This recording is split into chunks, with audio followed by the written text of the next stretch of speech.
Gaafiin lammaffaan dubartiin takka hayyama jaarsaatiin malatti mana murtii dhayxee faskii yoo if goote nikaan hayyama jaarsaatiin alatti ni hiikamaayi. Gaafiin tun yeroo hedduullee deddeebi'aa oolti. Waan jechuun yoo kitaabawwan fiqiiwwan islaamaa keessallee gasseenan masalaa tana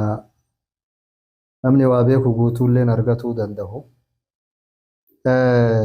Kitaabawwan fiqii ta madaahiba afraniitii fi akkasumaan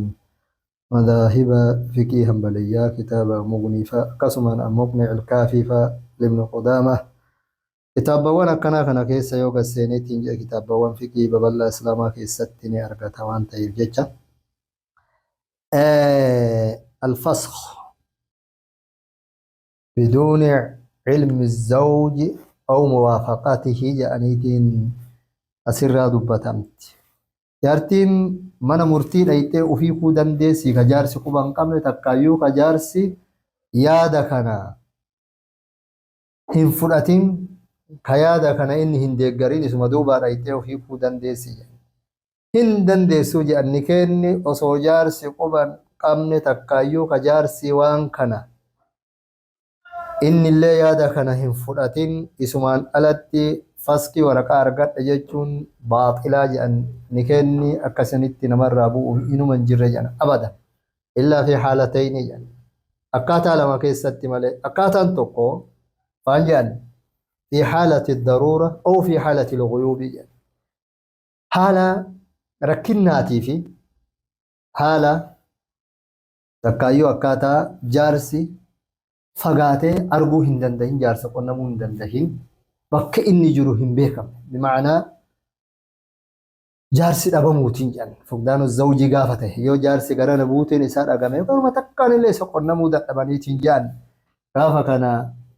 naman itti dheeratee yoo jette jaartiin tun faskiif godhuu dandeessii jedhan haalatu daruuraa jechuun immoo jedhan waan namni marti illee ragaa ta'u kanamuu beeku jedhu talafuudhe mana ittiin godhu hin nyaachisu hin uffisu waan takkallee waan yoomiyyaan guyyaa har'aayyuu ittiin ooltu hin qabdu. Yeroo kana muwaafaqaa jaarsaatii fi haa jaarsi beeku takkaayyuu jaarsi yaada kana fudhatu malee jechuun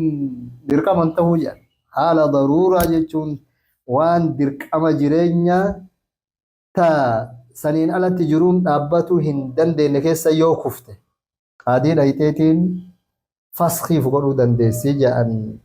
kun haala daruuriitii jedhaniin amma haala kanniin lamaaniin alatti akka jaarsi dhabame akkaataa jaarsitti qonnamaniin dhabu takkaayyuu immoo haala rakkinna ta har'aayyuu wanni ittiin jiraatan akka itti oolanii bulan hin jirre haalli akkasii isii mudu haala kana keessatti beekumsa isaa osoo inni quba hin qabne takkaayyuu osoo inni yaada kana hin fudhanne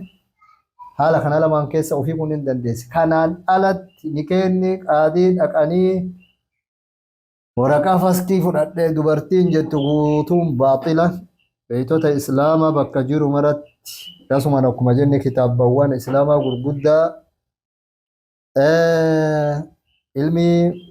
warroota ilmii hadiisaatii fi akkasumaan usuula fiqiititti gaddeebi'ee yoo ilaaleetiin jee kitaabawwan akka maqaadhaaf isinii kakaasee kana guutuu keessatti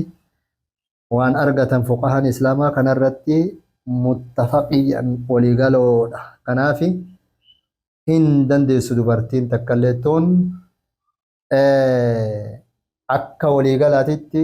jecha qur'aanaatii fi hadiisni rasuulaallee salawaatu rabbii wasalaamuhu alayhi irratti qajeelchu ulumaan islaamaa gurguddaa warroonni kitaabawwan fiqii kaayanii kana keessaa fudhatame jedhan yaada isaanii irra dhaabbatanii osoo hin tahin qur'aana kalaama rabbiitii fi hadiisa rasuulaa keessaa burqisiisuun